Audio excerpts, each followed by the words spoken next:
Eu acho que agora está se falando muito de produtora de conteúdo, né? De produzir conteúdo. As produtoras de publicidade todas agora elas estão até inclusive abrindo departamentos de conteúdo. Uma coisa é publicidade, outra coisa. Então está tendo uma febre dessa história de conteúdo. Isso é muito bom.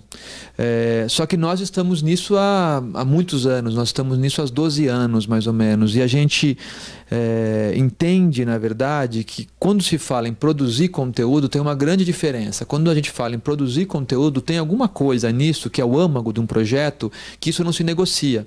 Essa é uma característica da Buriti e por isso está dando certo. No seguinte sentido, quando a gente vai contar uma história, as necessidades que a gente tem para viabilizar economicamente o projeto, eles não podem mandar na história. A história, o cerne da história é inegociável. Ele é inegociável no seguinte sentido, no sentido da autoria. Você, o roteirista, o diretor, quem está concebendo o projeto, ele negocia a história consigo mesmo, apenas. E com o seu público, se ele acha que é o caso. Mas você não pode ficar mudando um projeto porque entrou um patrocinador, ou porque um distribuidor falou que tem que mudar o final, ou porque tem que mudar o começo, senão ele não vai te dar 1 milhão, senão ele não vai te dar 2 milhões. Se você fica mudando o conteúdo do teu projeto, o âmago da tua história, por questões de oportunidades para fechar negócio, você não é um produtor de conteúdo, você é produtor de sei lá do quê. Mas o conteúdo não pode estar em jogo o conteúdo.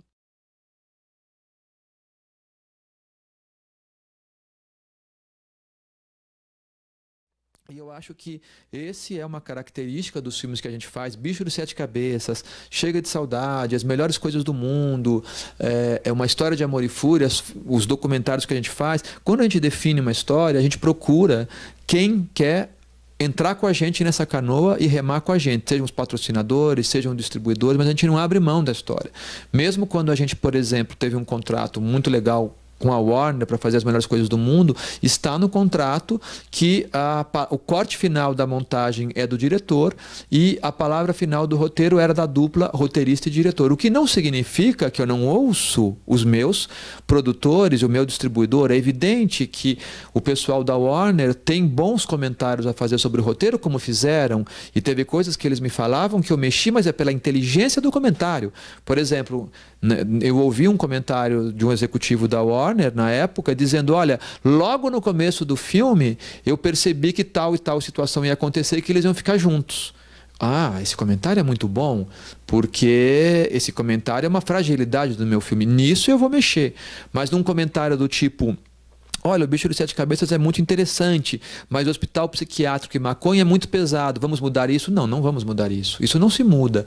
E quem entra no filme, no projeto com a gente, entra para contar essa história.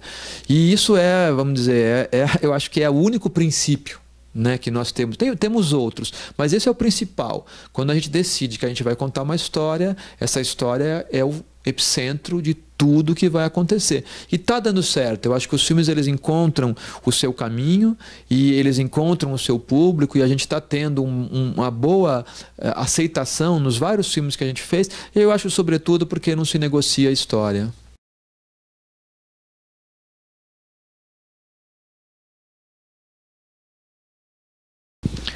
Eu acho que sim, eu acho que uma boa história e um bom roteiro é metade do caminho andado. Agora tem a outra metade, né? Claro. Mas de fato, o que eu acho o mais difícil é ter uma boa história. E eu percebo isso com todos os diretores que eu trabalho, que eu tenho trabalhado, que o principal, a maior dificuldade é ter uma história de pé no papel. E uma coisa que atrapalha muito é que muitas vezes a história não está de pé. Todo mundo sabe que ela não está de pé, mas como tem prazos para filmar, as pessoas acabam indo para a filmagem sabendo que a história não está de pé, dizendo eu arrumo no processo, eu arrumo durante a filmagem, eu arrumo na montagem. Não arruma, nunca vi dar certo. O filme ele tem que ir realmente para a filmagem só quando todas as pessoas envolvidas têm certeza que aquele roteiro está incrível, que aquela história está de pé. Nós mesmos já adiamos mais de uma vez uma filmagem de um filme, paramos uma pré-produção, porque o diretor avaliava que, a diretora, no caso a Laís, avaliava, olha, nós estamos há 3 meses do início das filmagens e o roteiro não está de pé. Adia-se a filmagem mais 3 meses. Ah, vai perder o fotógrafo, vai perder a data do montador. Não, vamos fazer de tudo para não perder. Mas não é por causa disso que eu vou abrir mão e começar a filmar um filme que eu sei que a história eu mesmo não estou maduro com ela. Isso eu acho absolutamente fundamental. É um pouco, é quase que, isso é muito dito, inclusive, pela indústria americana. Eles comentam muito isso, que entrar em filmagem antes de ter certeza que o roteiro está certo, está muito ligado aos casos de fracasso que eles têm, né? Então a gente tem como perceber quando o roteiro tem uma determinada qualidade, porque dá para você, são vários players que participam do projeto que estão lendo aquele roteiro. Você pode mostrar, a gente costuma mostrar os roteiros antes de filmar para o público civil, assim, tem, claro, a colaboração de produtores, fotógrafos, atores, mas a gente checa que o roteiro está legal quando a gente pega o público que a gente está retratando no filme e passa o roteiro para eles lerem. E a gente percebe que eles estão adorando o roteiro. Eu gosto muito quando eu faço, por exemplo, uma reunião com um grupo de pessoas que leram o roteiro, que não entendem de cinema, que não trabalham com cinema, mas são as pessoas retratadas no filme. E eu ouço o tipo de comentário assim: eu não consegui parar de ler. Ou então, minha mãe me chamou para o almoço, mas eu não fui almoçar porque eu não conseguia parar na cena que eu estava. Aí você começa a perceber, opa, esse roteiro está de pé. Aí quando você vai conversar e o cara fala que ele levou 10 dias para ler o roteiro, você fala, esse roteiro não está funcionando.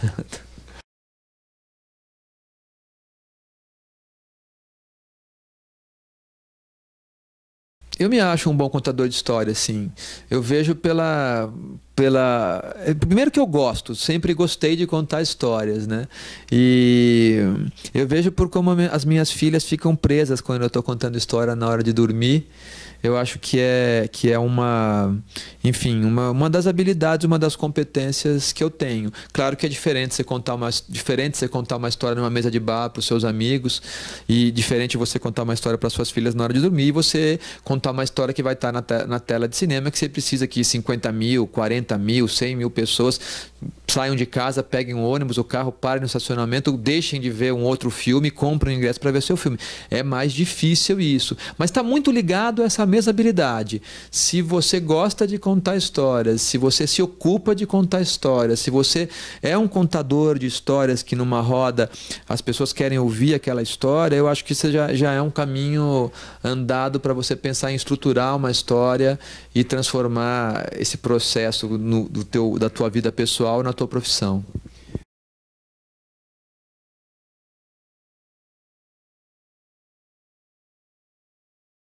Eu desde menino, eu sou muito ligado aos quadrinhos. Quando eu tinha 7 anos de idade, que eu comecei a ler, eu descobri o Tintim.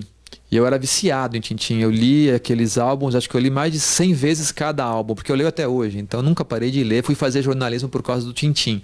Então quadrinhos têm essa força para mim. Na adolescência eu descobri um outro tipo de literatura de quadrinhos, que são as graphic novels. Eu nunca fui muito de ler os comics, esses DC, os Homens de Ferro e tal. Eu nunca dei muita bola. Eu passei bem pelo Maurício de Souza. Eu gostava muito de Mônica, Cebolinha, Chico Bento. Gostava bastante disso. Um pouco de Mickey, Pato Donald, numa certa época, mas eu nunca caí nos Homens de Ferro, Homem-Aranha, nunca me prendi, eu achava que nunca me ligou.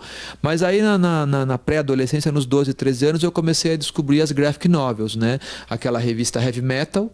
No Brasil, nos anos 80, tinha aquela revista Animal, que era extraordinária. Aí, claro, na minha juventude, o Angeli, essa galera, o Glauco, que editavam uma revista também. E eu comecei a buscar nos sebos e mesmo em algumas bancas da Paulista que vendiam os grandes escritores e desenhistas das graphic novels europeias. Então, Moebius, Manara. O nome é ruim, mas o cara é bom, o Bilal, entendeu? Tinham vários desses artistas de graphic novels que eu colecionava essas revistas, e elas foram decisivas no processo de construção de uma história de amor e fúria. Eu diria que a narrativa do filme foi muito inspirada, porque os quadrinhos, esses HQs, eles são muito dados ao fantástico, né? Os quadrinhos, eles viajam pelo mundo do surreal, do realismo fantástico com muita facilidade.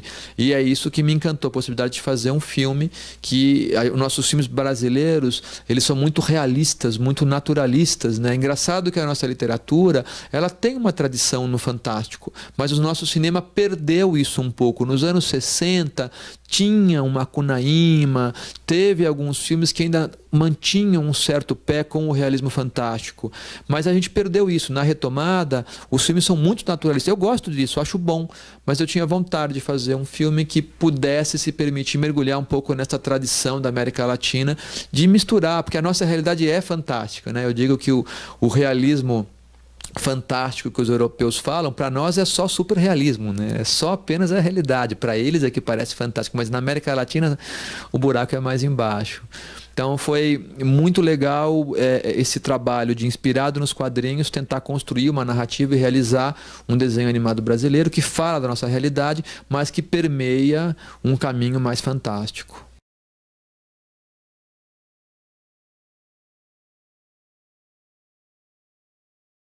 É curioso porque é um liquidificador, assim, né? Eu falo que a realização do filme vamos dizer, o que os caras da Semana de 22 falavam, um ritual antropofágico. A gente bateu no liquidificador várias influências, porque é a cara dos brasileiros. Não é que eu queria, é o que era possível fazer.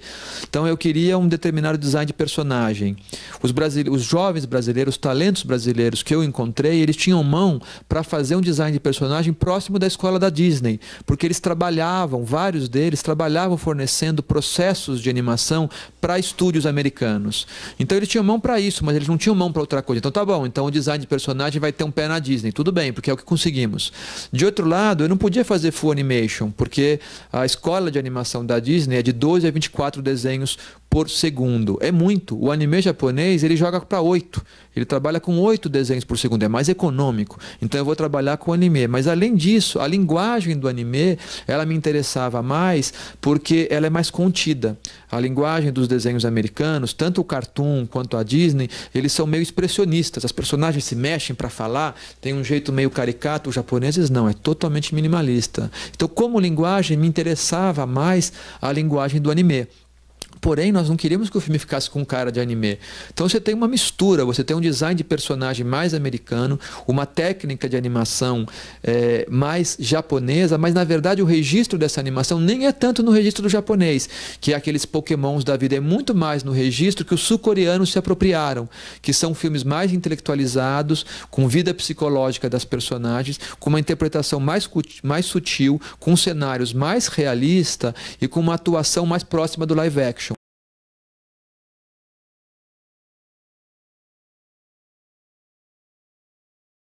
Eu dirigi os atores pedindo para eles fazerem como se fosse live action, não uma interpretação de voz como é dublagem de desenho animado, que o cara fala com uma voz diferente assim.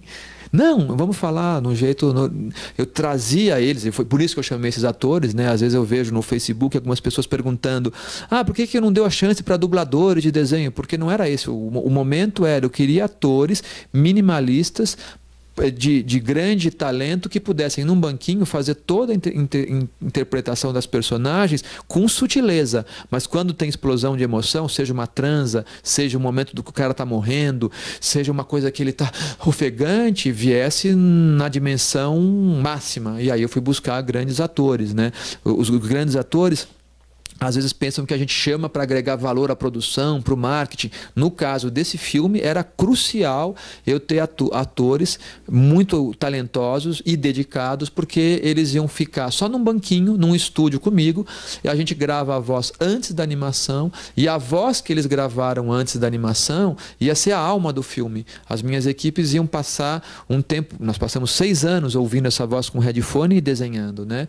Então foi fundamental a qualidade da interpretação. Então eu fui buscar o que eu considerava os melhores, assim, de um grande talento, e gente que eu sei que é tipo CDF, nerds mesmo, assim, tanto o Celton como Camila, como o Rodrigo. O Rodrigo eu já conhecia porque tinha feito o Bicho. A Camila e o Celton, eu tinha informações que eles eram CDFs, e realmente foram no filme.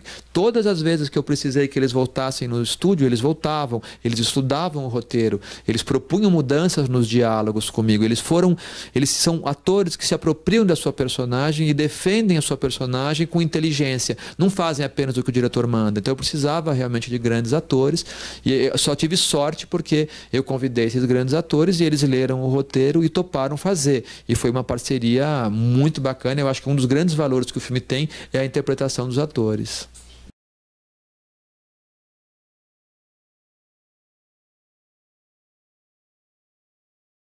Não, eu acho que esse filme realmente demorou por ser desenho animado, né? E para mim foi bom, por ser a minha primeira direção.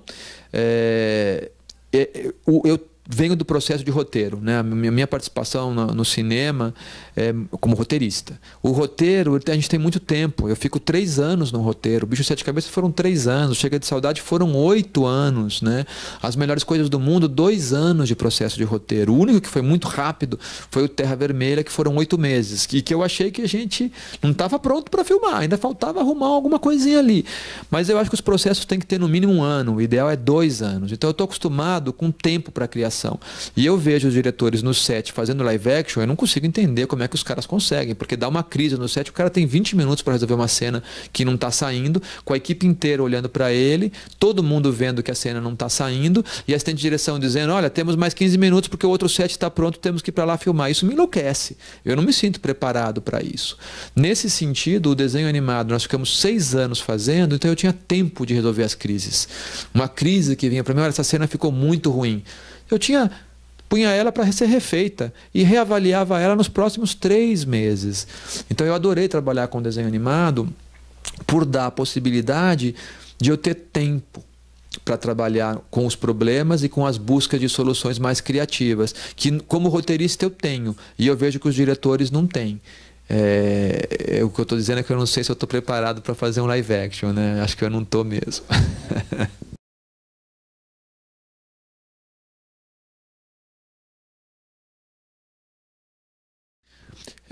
Assim, que a gente vai fazer aqui na Buriti um outro desenho animado, isso é certeza. Eu quero fazer, a gente vai fazer, eu já tenho um projeto que a gente está desenvolvendo.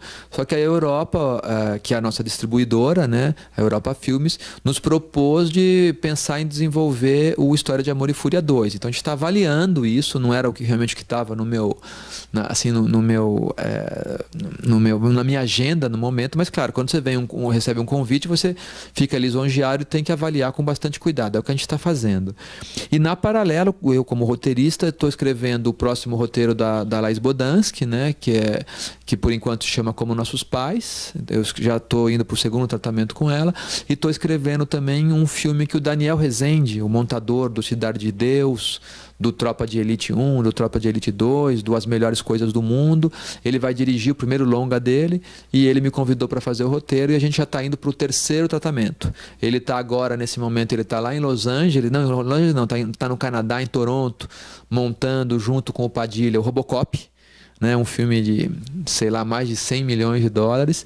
E na paralela eu estou sempre em Skype com ele porque a gente está desenvolvendo o roteiro de um longa-metragem que ele espera filmar o ano que vem.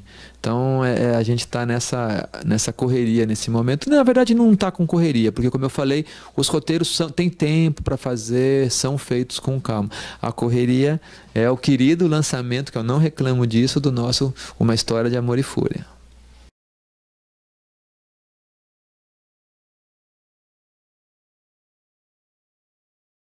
Oi, você que acompanha o Movie Business aí com atenção, quero fazer um convite especial para você. Eu sou Luiz Bolognese, diretor do Uma História de Amor e Fúria, e agora no dia 5 de abril o filme está estreando nos cinemas do Brasil.